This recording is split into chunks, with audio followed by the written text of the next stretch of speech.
Medium app के Contra dialogue के इस एपिसोड में आप सबका स्वागत है।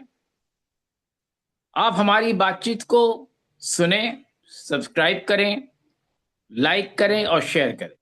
हम आपसे हर वक्त कुछ अच्छी अच्छी बातें करते हैं, कुछ खट्टी मीठी बातें करते हैं। आज भी कुछ ऐसी ही बातें करेंगे।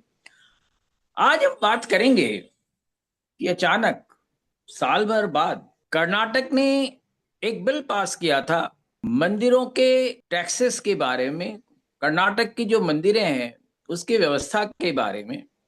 और उसमें उन्होंने ये तय किया कि मंदिरों पर जो है, जिसकी 1 करोड़ से ज्यादा आमदनी है, उस पर 10% की टैक्स लगाया जाएगा स्टेट का। और जिनकी आमदनी 10 लाख से ऊपर है उन पर 5% का एक टैक्स लगाया जाएगा जो स्टेट में जाएगा। और स्टेट जो है जितने भी धार्मिक संस्थाएं हैं उसको प्रबंधन में उस पर व्यय करेगी, खर्च करेगी। ये व्यवस्था है। और इसमें हमने ये भी देखा कि कर्नाटक का जो स्टेट है वो इसके अलावा भी 730 करोड़ रुपए, मतलब कुछ पैसे तो इससे आते हैं, उसके अलावा भी 730 करोड़ रुपए जो है कम से कम पिछले साल या सालाना वो सारे ऐसे प्रबंधन पे खर्च करती है। पर अब सवाल दूसरा उठ रहा है। सवाल ये उठ रहा है, उसका जुड़ाव ये है कि कुछ लोग आजकल जो है हिंदू मंदिरों को लेके बहुत परेशान है। और वो चाहते हैं कि हिंदू मंदिरें जो हैं वो सरकार के कंट्रोल से, देखिए सरकार कंट्रोल नहीं करती, सरकार एक्चुअली रेगुलेट करती है चीजों को। तो सरकार के जो रेगुलेशंस हैं उससे हटके निजी हाथों में चला जाए। और निजी हाथों के मतलब है कि निजी कॉर्पोरेट क्षेत्र में चला जाए। यानी कि कॉर्पोरेट जो है धार्मिक भी हो गए हैं। अभी तक तो वो सिर्फ हम समझते थे कि हमारे आपके ऊपर ख्याल रखते हैं, पर अब वो धार्मिक भी हो गए हैं। और इसका एक जो खास पहलू है वो भी हम आपको बता देना चाहते हैं कि एक ट्रस्ट है जो गुजरात से है, उसने बंगाल के 2 मंदिरों पर कब्जा कर लिया है। और क्या ये जो सारी घटनाएं, दुर्घटनाएं या कॉर्पोरेट का धार्मिकता जो है जो हो रही है, उसके क्या ये कहीं जुड़ाव है कि मंदिरें जो है सरकार के कब्जे से निकल के उनके कब्जे में चले जाए?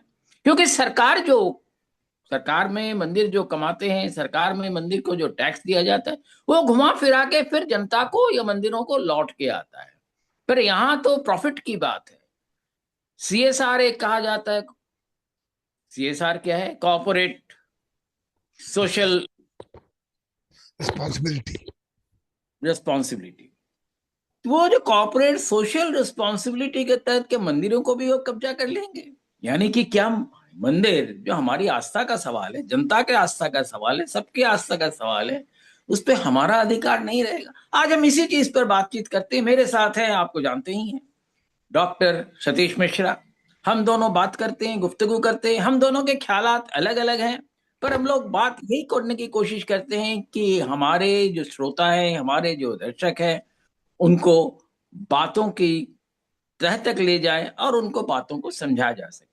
डॉक्टर सतीश मिश्रा, हम आप कई दिनों से बात कर रहे थे इसी विषय पर। और आज ये एक नाटक वाला इशू जो है उसको कहीं ना कहीं सांप्रदायिक बनाने की भी कोशिश की जा रही है। ये कहा जा रहा है कि हिंदुओं का पैसा लेके मुसलमानों को दिया जाएगा। सीधी सी बात है, जो हो रही है वही बता रहे हैं। हाँ, कर्नाटक का जो उन्होंने जो प्रोविजन किया है उसमें एक सवाल मेरे पास भी है, वो सिर्फ हिंदू मंदिरों के लिए ही क्यों किया गया? जी। देखिए शिवाजी भाई, आपने एक ऐसा विषय आज चुना है जो बहुत सारी पक्षों को शामिल करता है। देखिए, पहली बात, माने आप या ना माने, धर्म जो है वो अफीम भी होता है। धर्म बिल्कुल। के धर्म के नाम पर आप बरगला सकते हैं, लड़वा सकते हैं। हालांकि धर्म का उद्देश्य, ये किसी धर्म का उद्देश्य ये नहीं है। देखिए, ऐसा है, चूंकि धर्म इंसानों के द्वारा चलता है, इंसानों के द्वारा चलाया जाता है, इंसानों द्वारा बनाया जाता है। ऋषि मुनि सब ये जो है, अगर है तो इंसान, अब इंसानी प्रवृत्ति में जितनी बुराइयां हैं वो भी होंगी, जितनी अच्छाइयां वो भी होंगी।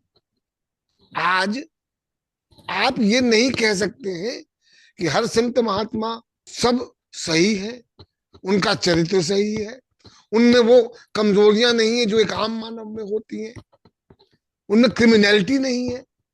एक के बाद एक उदाहरण आप दे सकते हैं।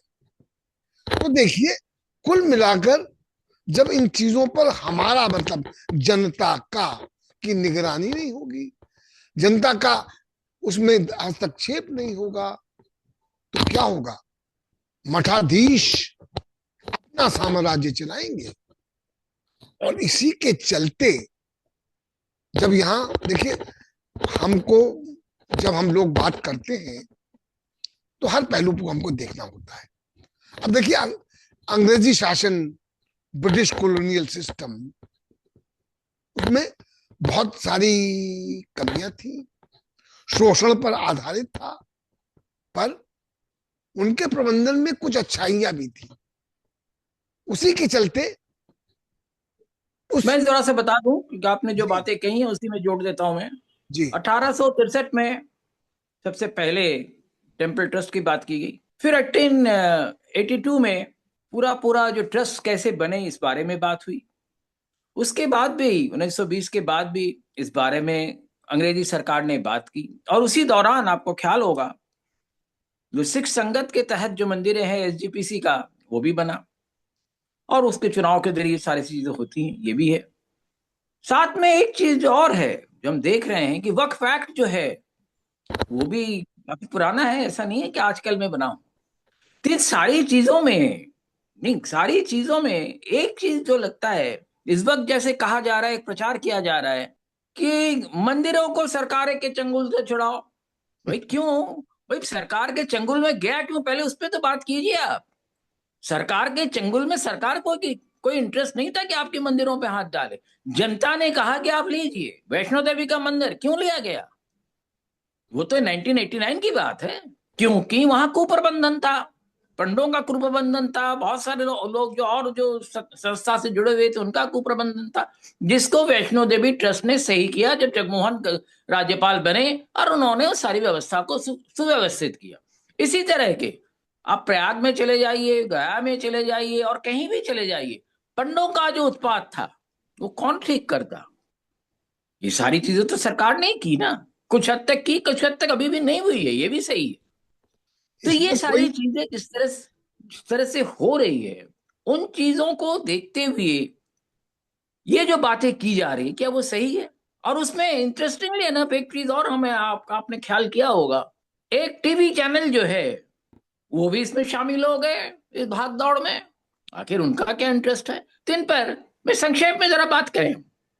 देखिए, कुल मिलाकर जब धर्म को राजनीति के हथियार की तरफ इस्तेमाल होना शुरू हो गया, ओपनली, कोई उसमें गुरेज नहीं है।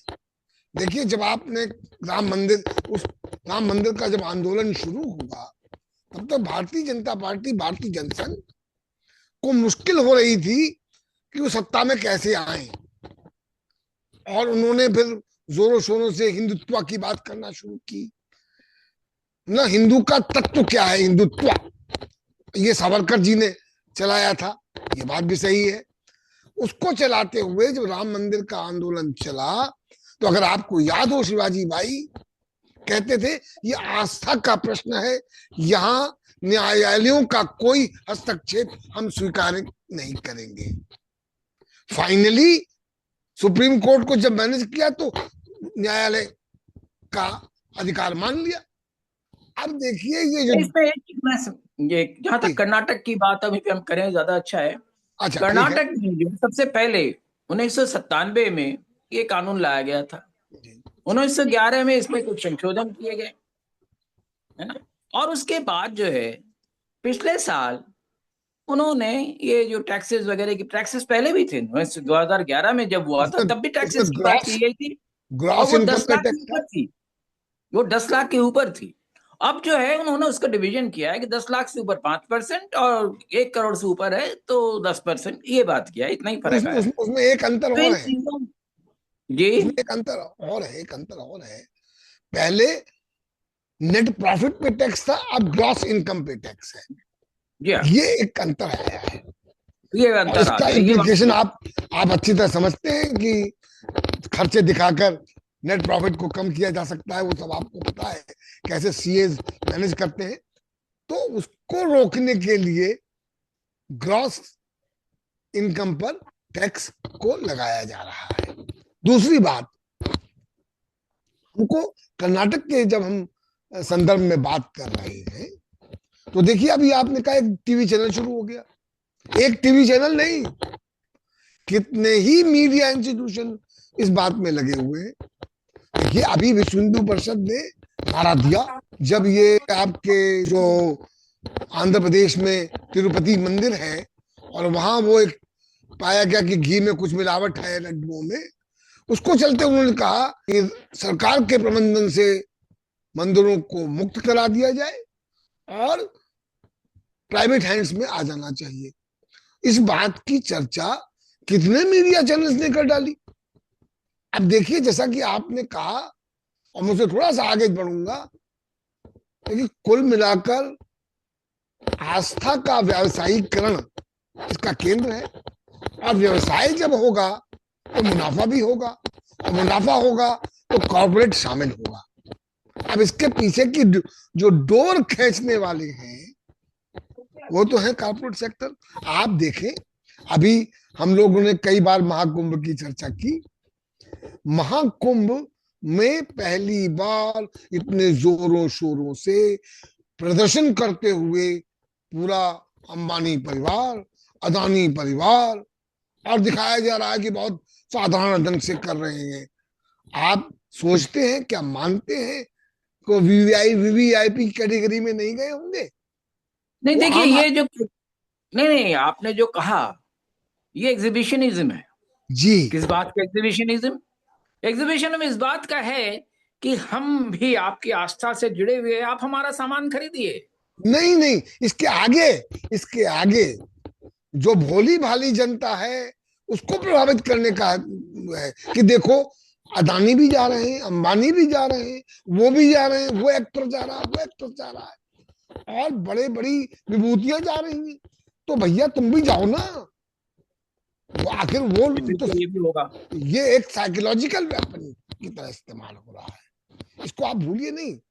ये एक, जिसको कहते हैं इन्फ्लुएंसिंग की, एक बहुत बड़ी टेक्निक है। नहीं, इसको यही आप बात सही है। जी पर इस बार जिस तरह से हम बात कर रहे थे, जी कर्नाटक अकेले नहीं है जो जो नहीं जो इस तरह नहीं, से कर रहा है। तेलंगाना में है, तमिलनाडु में है, केरला में है। केरला में 3,000 मंदिरों का एक ट्रस्ट बना हुआ है, और उसमें से भी जो आमदनी होती है देवस्थानम ट्रस्ट के, उसमें सारे उसमें मंदिरों में लगाए जाते हैं। तो क्या सरकार को इसमें से हट जाना चाहिए? क्योंकि जिस तरह से प्रचार किया जा रहा है उसके हिसाब से हम बात कर रहे हैं, और उसको जो सांप्रदायिक बनाया जा रहा है उस पर भी हम बात करें। नहीं आपका कहना किसी ऑर्गेनाइजेशन का नाम लेने की हमें जरूरत नहीं है, नहीं नहीं, पर हम इन चीजों पर बात कर हम सकते नहीं लेंगे, नाम नहीं लेंगे, पर ये स्पष्ट है कौन कर रहा है। चलिए जाने दीजिए। मोटी सी बात जो आप कह रहे हैं कि देखिए कुल मिलाकर केंद्र में क्या है कि आप डिवीजन कीजिए, आप डिवीजन करके एक एनिमी सिंड्रोम डेवलप कीजिए, और सारा का सारा ब्लेम मुसलमानों पे डालिए। वक्फ बोर्ड की बात शुरू हो गई। वक्फ बोर्ड में जितनी जितनी कुरीतियां हो सकती हैं सब बता दी गई।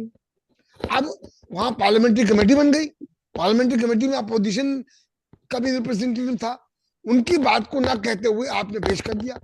तो आप बुलडोजिंग करते हुए चीजों को आगे ले जा रहे हैं। तो नहीं, ये बात सही है कि किसी तरह का है, ये ऐसी चीजें नहीं है जिनको मैं समझता हूं कि जिनको सांप्रदायिक बनाकर वो बातें की जाए।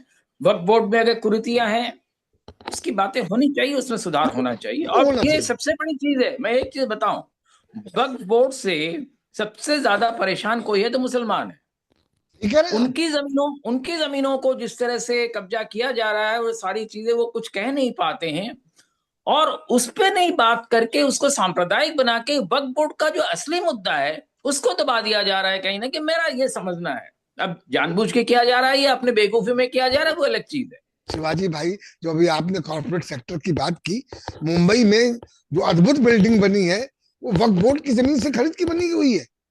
और वो कौन सा ऑर्फनेज की मिनिस्टर? बिल्डिंग थी, जी। ऑर्फनेज के लिए वो बिल्डिंग थी जी और हाँ। उसको वक्फ बोर्ड ने बेचा। जी। और और उसके कैसे लेके मैनेज हुआ? तमाम, उसको कैसे लेके मैनेज? ये भी कहा जा रहा है कि सिर्फ उसको बचाने के लिए ये सारे वक्फ बोर्ड के जो नाटक किए जा रहे हैं राष्ट्रीय स्तर पर, ये सिर्फ उसके लिए किए जा रहे हैं। बिल्कुल बिल्कुल। मैं वही तो आपसे तो कह रहा हूँ। सवाल ये है अब जी। कि ये जो चीजें हो रही हैं, क्या उसका सुधार कैसे हो हम? क्योंकि अगर कर्नाटक सरकार ने कुछ किया है और 1997 से वो होता हुआ चला रहा है, अभी तक किसी ने इस बात पर ध्यान नहीं दिया, ये बात को उठाया नहीं। पर अब इसको क्यों उठाया जा रहा है और इसको उठाने का पीछे उद्देश्य क्या है? हम नहीं। समझते हैं कि ये जो बात है इस सीरीज में यहीं तक करते हैं। अगले सीरीज में हम इन बातों को और विस्तार से लेते हैं। बहुत धन्यवाद डॉक्टर मिश्रा।